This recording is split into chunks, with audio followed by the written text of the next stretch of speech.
Hello there, everyone. I am Aaron St. Dennis, the FF Mad Scientist, and this is the Mad Science Lab podcast.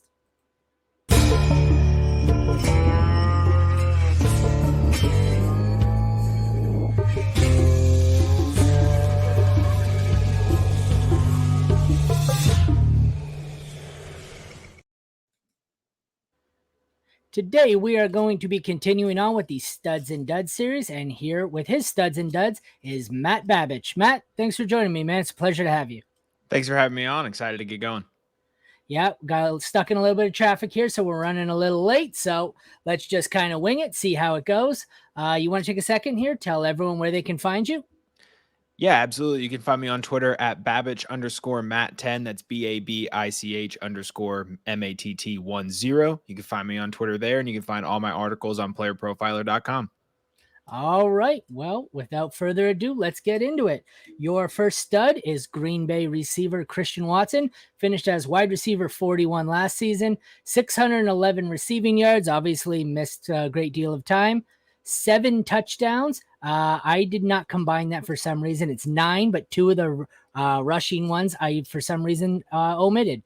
164.5 full PPR points, good for 11.72 per game. Current ADP of 52 overall, according to Fantasy Pros.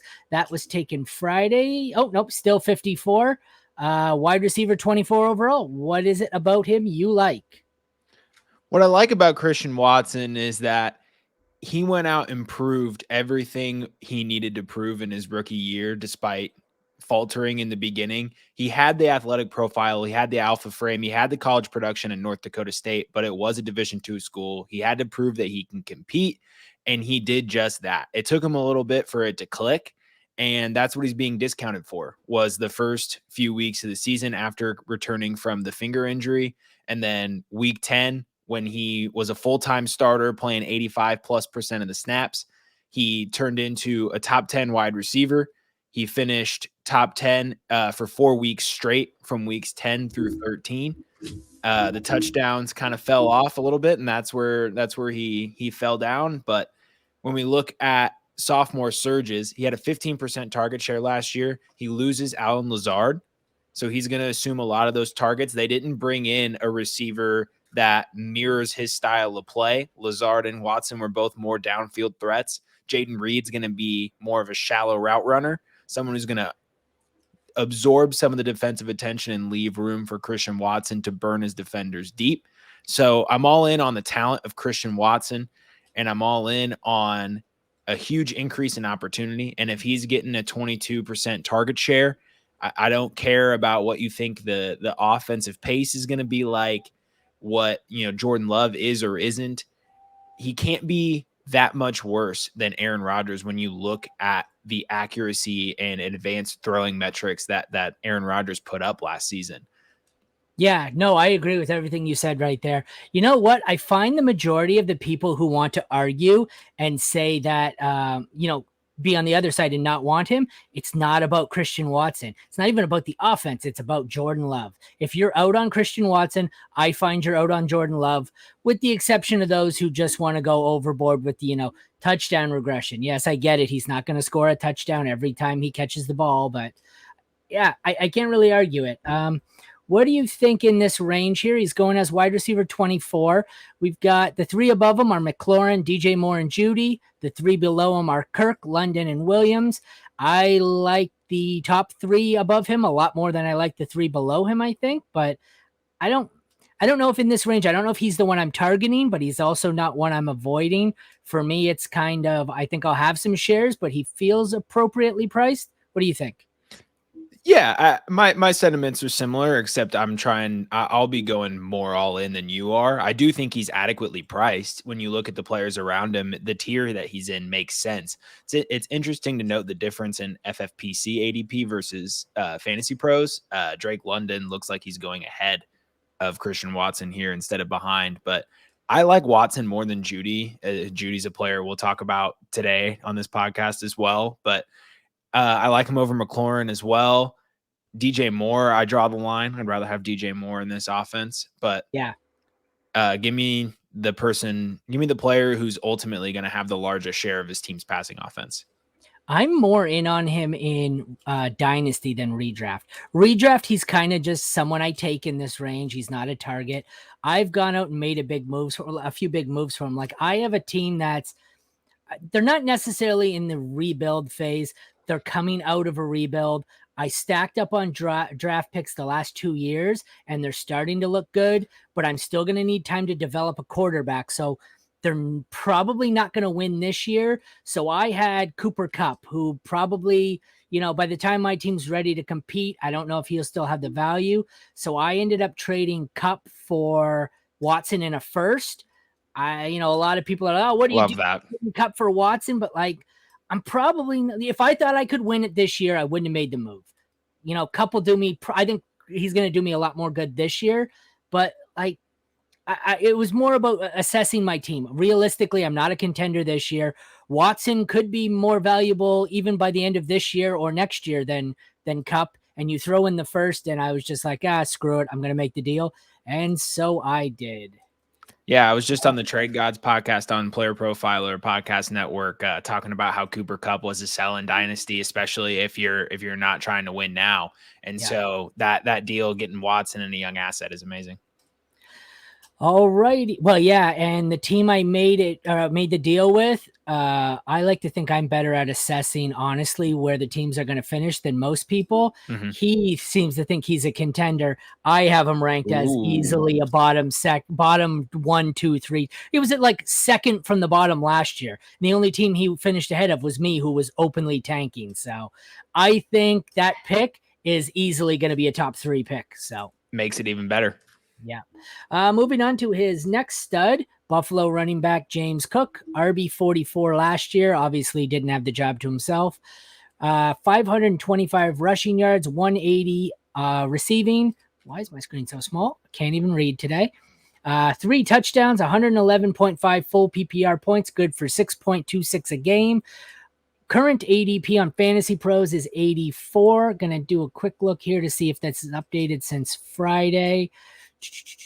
He is 84 still, RB 30. You're right. The last few shows, last week I had been checking over and cross examining here with NFFC, Underdog, a bunch of the other ones. I find they're starting to kind of balance out where, a couple of weeks ago, there was a huge discrepancy between Fantasy Pros and NFFC, but I find they're a little more balanced. I'm not sure what he is on the NFFC, but like I said, 84 overall on Fantasy Pros as running back 30. What is it about him you like?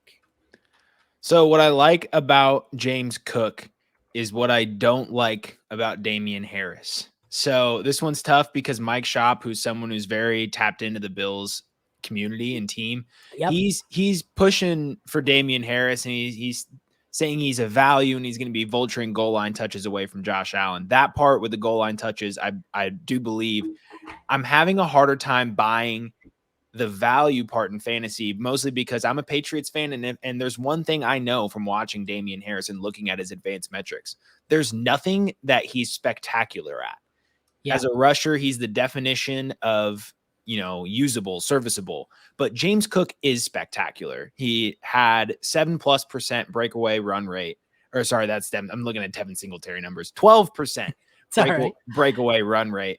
So even better, would have ranked first among qualified running backs. 5.3, number 12, true yards per carry. And as a receiver, very efficient, would have ranked 10th in yards per route run. And 18% of his targets came in the red zone as a rookie.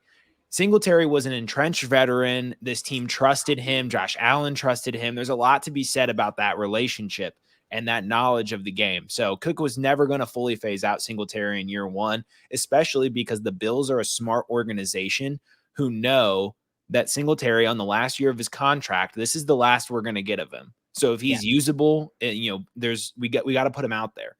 And so them letting him go and signing Harris is more of we'd like a more prototypical between the tackles, third down grinder and goal line back. But James Cook is going to be getting the vast amount of fantasy relevant opportunity in this backfield. And I feel like this is going unnoticed. All right. He's in an interesting range here. Like I said, RB 30 overall. Got Montgomery, a lot of either backups or older backs. We got Connery, Montgomery, Pacheco, Javonte, who I feel like even if it's a smokescreen this week, the news that he looks like he'll be ready for week 1, I feel like he's going to move up significantly. Then we've got AJ Dillon, Brian Robinson, Kamara, kind of 3 guys who nobody wants anymore. So I feel like if you're a believer in Cook, he's a great value because he's kind of in no man's land here. Like he's in the running back, forget the dead zone. He's in the running back graveyard right here. So what do you think about this range here with him? Yeah, no one in that range really gets me excited. I mean, Pacheco could be a value, but he also could lose his job to Clyde Edwards-Helaire. I don't think that will happen, but it's realistic enough to where, yeah, it can't be ruled out, and a decent amount of people are talking about it. And so we look at, AJ Dillon's in a tough situation where he's going to be seeing a significant backfield share. David Montgomery just got the 12th pick overall in the NFL draft to join him in the backfield. Javonte Williams is an interesting name. People kind of forget in the casual league what you can do with an advantage. If you can join a casual league, draft Javonte Williams, stash him in the pup, or stash him in the IR while he's in the pup, and then dominate. Yeah. So I'm not totally out on Javonte Williams, depending on the league type. If I need to fight for my life in a sharper league, he might not be the guy I rely on. But that would be the only name in this area that I would even consider over James Cook. You sometimes realize it. Like, well, I always forget what it's like to play, back in your home leagues and the leagues that aren't populated. Like I've got the player profiler, what the startup dynasty Matt Kelly started up, and it's all killers in there. And then you go to, even today, I noticed in the first couple of rounds of Scott Fishbowl, you start to notice, we talked about this earlier, you start to notice that there's a couple in there who are kind of in over their head. And it gets there, and we had the run on quarterbacks. I was 101, so I had no choice. I'm going one of the big 3 quarterbacks at Kelsey. But then the portion where in a draft, you get to about 107, 108 in SFB, the quarterback run normally stops. Well, in this one, 8, 9, 10, 11 were populated by guys who weren't the most experienced, who panicked at the quarterback run, overdrafted quarterbacks like, I forget who we had. Richardson, someone took Andrews. We had Watson go too early. And this leads to a situation where you have Cody Carpentier sitting at the 112 and the 201, who's able to stack Justin Jefferson and Jamar Chase. So that's what happens there. Sometimes it's tough to forget exactly the advantages you can gain, like you said, in situations like that, like with Javonte. Do you have a preference next, Judy or Dak? Yeah, let's go Judy. All right, Judy it is. Next up on his first dud, we have Denver wide receiver Jerry Jeudy. Was wide receiver 22 last year. Most of it came in the last 6 weeks. 972 receiving yards, 6 touchdowns, 197.2 full PPR points, good for 13.61 per game. Current Fantasy Pros ADP is 80 overall. I'll bring it up to see if it has updated this weekend. Jerry Jeudy. Oh, has he gone way up? Whoa, what did I say? Did I read that wrong? 60 overall. Okay, sorry. I scared myself. I thought it said 80 overall, and he's moved up to 50 since Friday. He's moved up 10 spots, but it's from 60 to 50 overall. Currently wide receiver 23. So Jeudy is getting a little pricey for me. He was pricey for me at 60, let alone 50. What are your thoughts here on Jerry Jeudy? Yeah, I simply can't get behind the ADP. And I've talked about this on the podcast I co-host, the Dynasty Roundtable, multiple times. There's just so many assumptions that go into Jerry Jeudy. And the one certainty we know is that he is not as good at getting open as advertised. There's a lot of fancy 5-second routes on air without pads.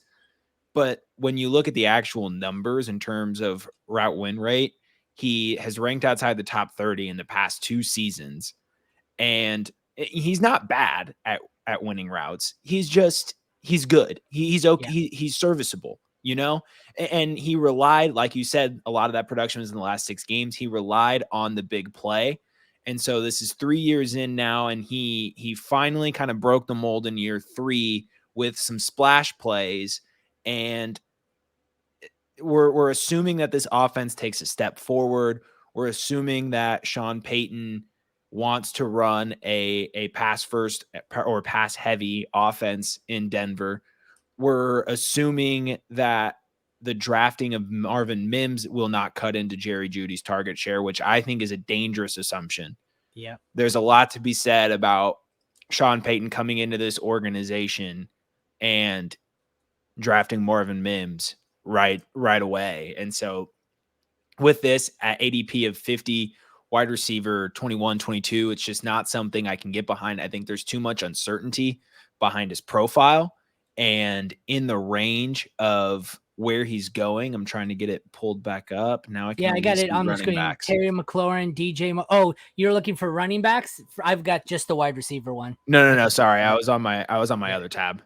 Okay, I can switch overall. He is. But I think that's part of the 50 play overall? with Jerry Jeudy is that when you're at 50 overall, you're still making a lot of choices. So Yeah, DJ but Moore, you're passing Justin up Herbert. Yeah. If I have in almost every situation, JK. I'll be trying to take Justin Herbert in that Yeah. spot or J.K. Dobbins, Yeah. maybe. Kittle, even if you need a tight end. Yeah. It just seems like a good pivot spot to pivot away from that range of wide receiver and hit a position that you didn't draft. Like if you didn't take an early quarterback, like you said. Judy's gonna be great in best ball. He's gonna have a lot of spike weeks, but he's gonna be somewhere in between a Gabe Davis and a Mike Evans, where the spike weeks are gonna be very voluminous, but they're not gonna be as often.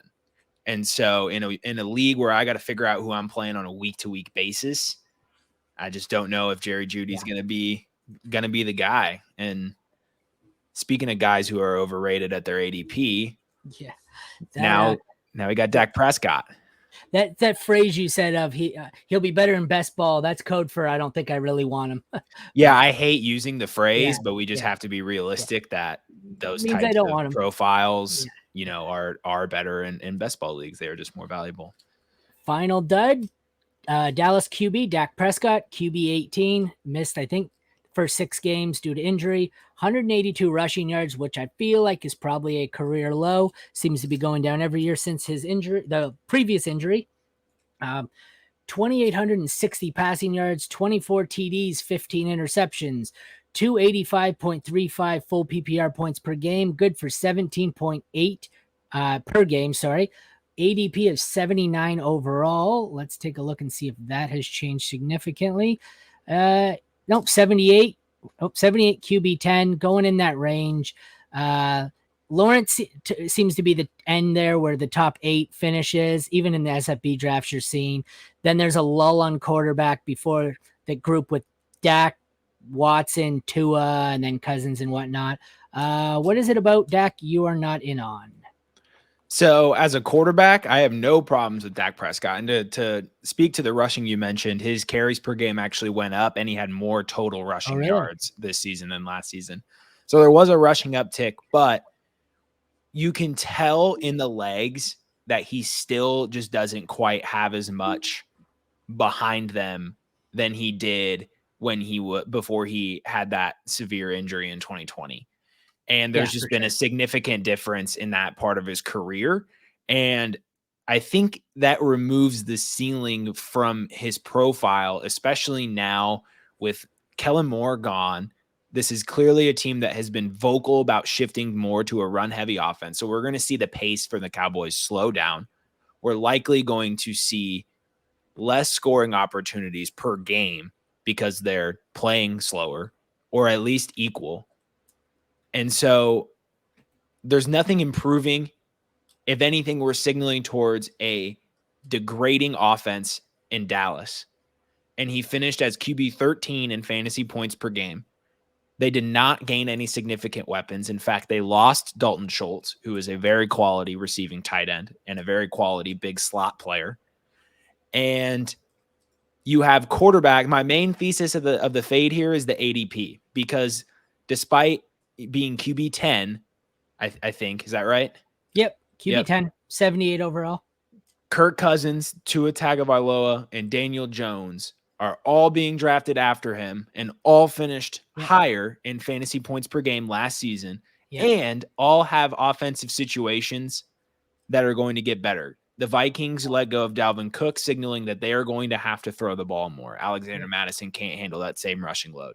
Tua Tagovailoa there in the Miami offense. It didn't necessarily get better, but just another year with Tua, Mike McDaniel, Jalen Waddle, and Tyreek Hill together, gelling and improving that chemistry. Daniel Jones earning Darren Waller and having another year under Brian Dable. Yeah. I will take all three of those quarterbacks over Dak. But I mean, you've got Tua, according to Fantasy Pros, going 12 picks later. That's not even close for me. I'll take Tua all day.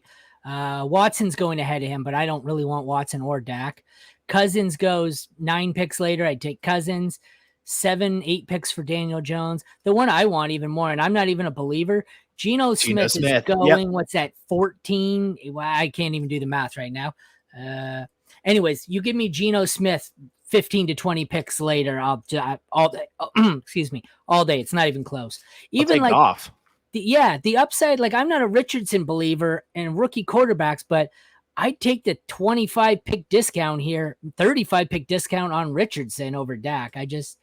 Dak's going in that range of quarterbacks outside the so-called elite ones, and he's just never the guy I take. I always prefer taking, like I said, Tua, Daniel Jones, Cousins, and mainly Geno is where I go. But so I agree, though. I don't necessarily want to fade the player. I prefer pretty much every other option in his ADP range. Exactly. All right. Well, Matt, excuse me, long day, choking over here. Thank you for joining me. It was a pleasure chatting with you. Thank you for having me. It's a pleasure. You want to take another second here to tell everyone where they can find you and your work? Yeah. So admittedly, I forgot the podcast that I co-host the first time. So go check out the Dynasty Roundtable podcast on the Player Profiler YouTube channel. You can find that link on my Twitter at Babich_Matt10. We've even got Aaron on for an episode. Go check out the episode with Seth, Aaron, and I. It was a great one. We'll be sure to have him on in the future. And yeah, you can find all my articles on playerprofiler.com. Sounds good. I normally, you can check it out on my Twitter too. I normally promote all the shows on the Player Profiler page pretty regularly.